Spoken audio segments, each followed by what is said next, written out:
This video is sponsored by Grammarly.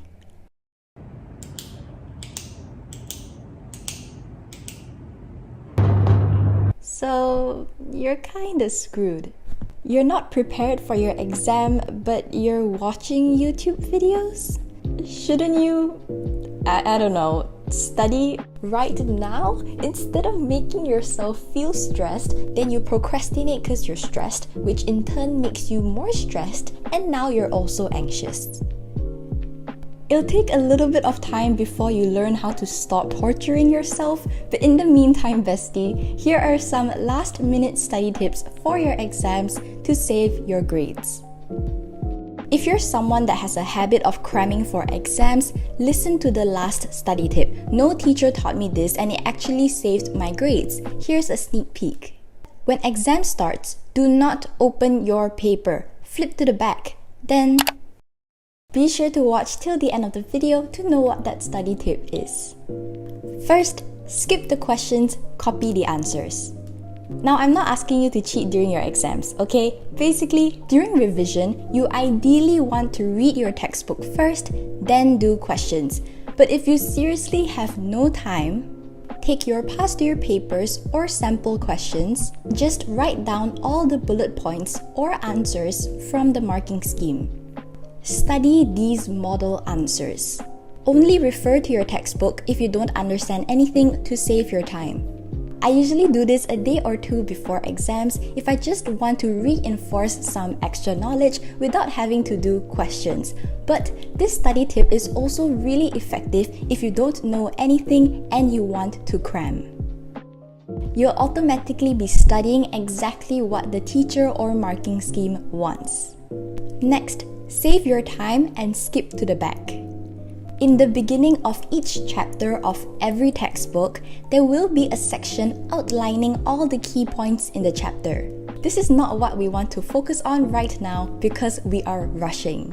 I've mentioned a few times before to focus on the learning objectives when studying a subject. And this study tip will already save you a lot of time because you'd just be studying what is important in the chapter first before moving to other parts. In this case, since we're cramming for exams, just skip to the back of the chapter. Usually, there will either be a list of questions they want you to answer or a summary of the entire chapter.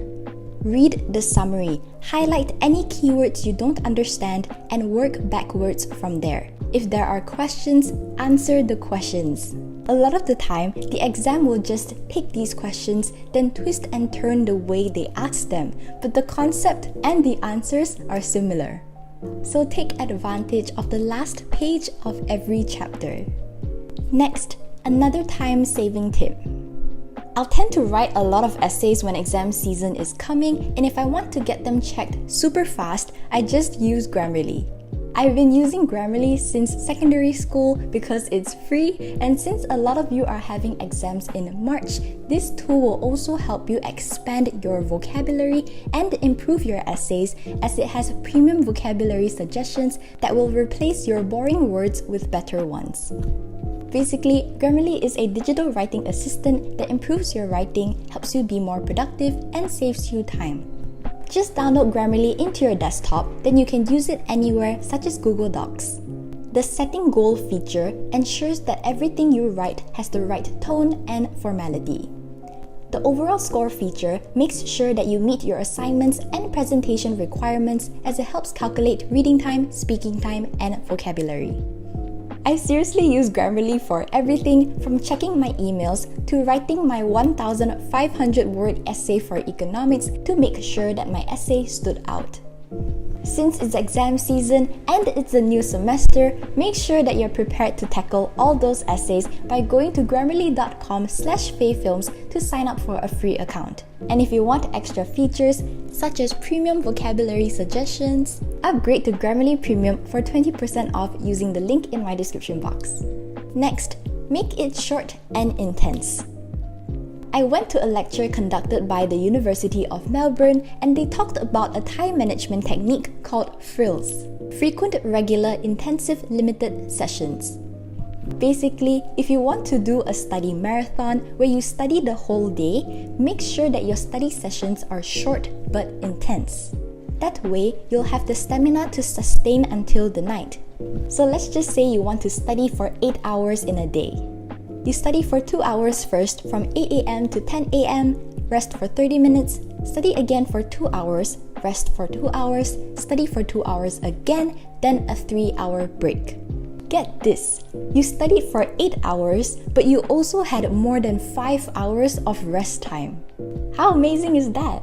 If you want to study for 10 hours, your schedule will look like this. Don't try to wake up at 6 a.m. then study until midnight with no breaks. Your brain will turn into mush and your eyes will fry off. If you want to know how to focus when studying and stop daydreaming, then check out my video here. Next, videos and cheat sheets. An advertisement might play in the next few seconds, so if you want to support this channel, please do not skip the ads. Thank you! If you're sitting for a big national or international exam, chances are there are a lot of videos on YouTube that explain summaries about a topic or a subject. If you're trying to cram an entire subject in one day, just watch these videos. If you have a little more time, then watch these videos before you start revising so that you do not go into revision completely clueless. Click the 3 little dots at the corner of the video and open transcript to read what the presenter is saying. Then click settings and change the playback speed to 1.5 to speed up the video. You can refer to the transcript at the side for the keywords. Write down the keywords as you're watching the video. Do not just stare at the screen. That's a form of passive studying and you'll end up not remembering anything. Watching videos is such an effective study tip. You'll learn really fast because you're implementing something called multisensory learning. Basically, by using more than one sense when learning something, in this case, watching, listening, and writing, information is more likely to stick. After you're done, go through the keywords again without referring to the video and make a simple mind map connecting all the concepts you understand. You can also do this. Search online for summaries of the chapter or cheat sheets. Don't do any notes, you don't have the time, just read those cheat sheets or summaries. Next, this study tip will save your exam. This is a study tip that I accidentally figured out in secondary school because I was cramming for my exams. When the teacher tells you that the exam has started, do not open the paper. Flip to the back. Use the first 5 minutes to dump everything that you know on the last page. All the keywords, processes, formulas, everything. If you crammed, chances are all the information is floating around in space. You do not have the information stored in your long-term memory. So use the first 5 minutes to scribble down everything that you know, or else you're going to forget it 30 minutes into the exam. When it's time for you to answer essay questions, you can just refer to all the keywords that you have written on the last page. You can do this study tip even if you don't cram. I do this all the time now. Please like this video because I exposed my secret. If you have made it this far, comment down below. Do you prepare early or do you tend to cram for your exams? I'll be sure to reply you. For some extra good luck, be sure to like this video, subscribe, and turn on the notification bell and set it to all so you don't miss out on any future uploads. Thank you guys for 373,000 subscribers and I'll see you all in my next video. Bye bye!